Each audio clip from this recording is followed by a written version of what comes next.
Je pense qu'il faut arrêter de penser les problèmes au niveau individuel. Ça ne veut strictement rien dire. La sociologie doit prendre le pas ici sur la psychologie, ou si on préfère, la psychosociologie doit être au cœur des problèmes. Je veux dire par là que telle personne qui a tel comportement, ce n'est pas une affaire individuelle. Et ça ne doit pas être traité de manière individuelle, c'est propre à un groupe. À partir du moment où c'est propre à un groupe, la personne qui a ce comportement doit rester avec ce groupe. C'est aussi simple que ça.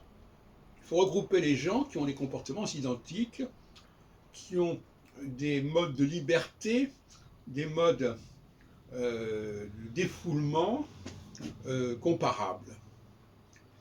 L'heure n'est plus au traitement individuel.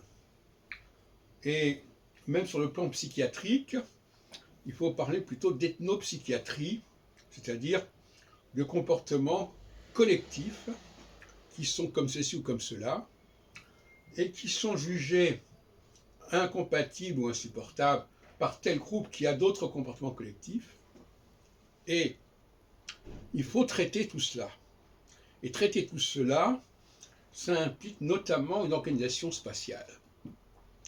Alors c'est un nouveau terme que je lance actuellement, la spatialité des groupes est absolument fondamentale à respecter, et la notion d'individu est une notion qui finalement est dépassée d'une certaine manière.